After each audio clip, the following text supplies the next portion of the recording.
How's it going, everyone? Gotta cover a bunch of great PlayStation deals available right now for those of you with a Costco membership, and really, I feel like Costco memberships are absolutely worth it if you have one by you. Great wholesale spot, great deal on PlayStation gift cards, PlayStation Store gift cards, so you can get it even cheaper than they're already selling them, so we'll talk about that, and we have some pretty good deals to go over as well. Days of Play is rolling on, and while we did cover the Days of Play PlayStation Store deals, remember that Days of Play does extend to your favorite retailers, Amazon, Target, Best Buy, etc. So we'll cover some of those deals in a little bit as well. But first of all, they are selling $100 worth of PlayStation Store credit. That's four $25 cards for $80 over at Costco. Now, I believe Costco regularly sells these PlayStation cards for $90, like, all throughout the year. Because I go to Costco to do all my grocery shopping and whatnot, and I remember, like, all the time, I just see the four $25 cards at $90. So, like, if you do want to get it at $90, I believe that's regularly available. I never, like, buy my PlayStation cards at Costco outside of when it is available at this $80 price tag, because this has been available in the past. That's a 20% off discount from your regular price point. And why this is so effective is, yes, to the naked eye, it's just seeing it as $80, but what this is just an additional savings on money you were going to spend anyway on the PlayStation Store, because chances are you're buying things off the PlayStation Store and you can use the $425 gift cards that you're paying for $80, so you're turning $80 into $100 of PlayStation credit, and then you stack it by buying games that are also on sale or buying new releases so you can get the most value out of your dollar. Like, there's a lot of games coming out. Why not get $100 of credit right here and then pick up Final Fantasy that you were going to spend $70 on anyway with some of this credit, and then you'll have a sizable amount still left over. You'll have, you know, whatever tax in your local region is or local area is, you'll, you know, probably end up having, you know, $26, $25 left even after you buy FF16, excuse me. But that's just, you know, one example of doing it. You can get Diablo, you can get Street Fighter, which, by the way, Street Fighter is friggin' fantastic. So, yeah, always like to recommend whenever PlayStation Store credit is on sale, even if it's not a steep discount. But in this case, you know, 20% off is pretty darn good. So I would have to say go check that out, especially with the Days of Play deals running right now. If you are going to be buying stuff from the PlayStation Store, why not check it out? Now, if you're not familiar with Costco, to shop at Costco, you do need to spend an amount every year. I think it's like $50 or $60. But yeah, that'll get you in, and you can buy anything you want from Costco. And it's a spot where a lot of people do their grocery shopping there, and you buy in like bulk, and you get pretty good value if you want to talk about that. Well, we ain't the Food Network. I ain't gonna be talking about, you know, how to get deals on your groceries, but yeah, you know, we gotta eat. So, like, sometimes Costco's a great spot. And bro, that Costco pizza, legendary. Nobody can ever take away the greatness of Costco pizza. Honestly, your Costco membership probably justified just because you can get the Costco pizza. And the Costco pizza, like, for decent quality, I'm not gonna say high quality pizza, decent quality pizza, like, mad cheap too. So yeah, Costco's the jam. So I would definitely check it out at $80 for $100 worth of credit for the PlayStation Store. I think that's pretty darn good. All right, moving on from that. Enough about me ranting about Costco pizza. Some other good deals available. If you have yet to pick up a PlayStation 5 console, they do have the God of War Ragnarok Bundle. It's down to $500. It was going for $560, but yeah, this is down to $500. This is like one of the better deals you're gonna get on a PlayStation 5 console. I think it's gonna be quite a while until we're gonna get like actual like discounts on a PS5 console, meaning like a disc-based console for $400. They know they just don't have to hit that territory yet. Maybe they'll do it at the end of this year. If not, like next year, I could see it happening with the rumblings of the PS5 Pro happening. But yeah, this will get you the disc-based console as well as a copy of God of War Ragnarok. You're talking about $550 worth of value, given that Ragnarok is on sale for $50. That's where I'm getting the $550 number at.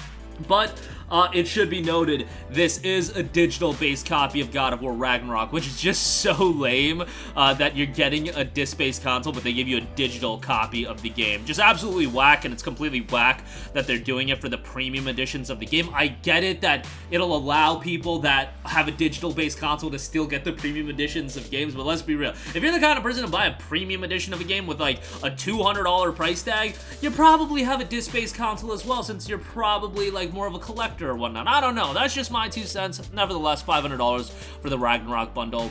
not a bad deal there. Couple other deals to highlight real quickly. Spider-Man Miles Morales Ultimate Edition. This is actually a pretty good deal. At $39.99, you'll get Miles Morales and you'll get Spider-Man Remastered. Remember, Spider-Man Remastered is now listed as its own product on the PlayStation Store, so you'll get a code for Spider-Man Remastered. And Spider-Man Remastered goes for $50 on the PlayStation Store, so you're much better off just getting the Ultimate Edition. Now, I'm actually curious. So yeah, I mentioned this before, but Spider-Man Remastered isn't even on sale. It's $49.99 and it's not even discounted, which is like just insane to me. But yeah, Spider-Man Remastered isn't even on sale and it's $49.99, so yeah, please don't be buying that. Just get the Miles Morales Ultimate Edition at $40, and that's actually a decent deal. Essentially $20 a pop for Miles Morales and Remastered. I don't think that's a bad deal whatsoever. Next up, Dead Space Remake, 36% off at $45. Like, Dead Space Remake is tremendous, and it's actually one of the EA games that has been really holding up in price this year, where EA games typically go on sale fairly quickly. You look at Need for Speed Unbound, Wild Hearts, those games go on sale really, really quickly.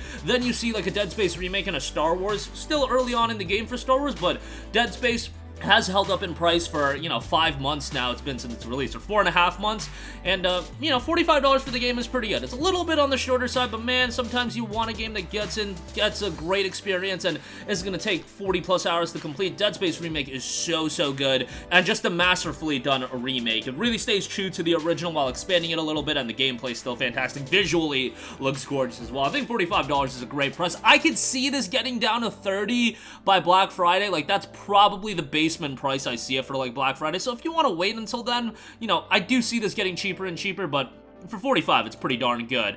And then I do also want to give a shout to Tales of Symphonia Remastered, which is down to $29.99 over at Best Buy. Decent price for Symphonia. Like, let's be real, the $39.99 price tag for this was already egregiously high. Symphonia is a great game, and a lot of people consider it to be the best Tales of game in the entire franchise. I just find that hard to say now, because at the end of the day, this game came out in like 2003, 2004, and it absolutely shows its age at this stage of the game. I wish that Bandai Namco would go back and remake these games. Like, the classic Tales of games, it's fine to, like, remaster, like, Vesperia, I guess, but when you're talking about going back and doing Symphonia, like, I'll still play through Symphonia and I have a good time with it, but if you're introducing this game to a new audience, like, are they just gonna be wanting to play a game that feels like a game from 2003? I think it would have been a great idea to do a ground-up remake of Symphonia, to do a ground-up remake of Tales of Abyss, because they'll eventually do that, but they just keep doing these remasters, to separate the releases between the mainline Tales of games, which I think is a fine strategy. But when you're talking about the classic Tales of games like a Symphonia, like an Abyss, which I'm sure they'll eventually do, I would like to see it be full-on remakes. But I get it, it's a much larger investment to do a full-on remake, but you could also charge, $60-70 for a full-on remake instead of $40. And I don't know how the sales numbers for this game are going at this stage, but yeah, that's my diatribe on that. It's still a good game if you can get past the technical shortcomings for it being a 20-year-old game. I would still say for sure check it out. The story is good, likable cast of characters. Just Symphonia here as well, not Symphonia Dawn of the New World, so take that for what you will. But that'll do it for me again. $100 of PlayStation Store credit. Costco's got it for $80. You do have to have a membership. I believe the codes will be emailed right to you, or you should also be able to get them in store. So there you go with that. PlayStation 5 console, God of War Ragnarok Bundle, $500 on that. Miles Morales Ultimate Edition, Dead Space Remake, Tales of Symphonia, some lower key deals as far as that's concerned. That'll do it for me. Sound off with all of your thoughts in the comments section down below. And as always, thank you for watching, and goodbye. Hey guys, we hope you enjoyed the video, and if you did, make sure to hit the subscribe button, and if you're already subscribed, do us a favor and hit the bell icon. This way you'll be notified whenever we post a new video. That's the best way to keep up with all of our uploads, and we usually try to upload 2 videos a day. And with the bell icon hit, you'll be notified whenever we do upload a video. As always, thanks for watching.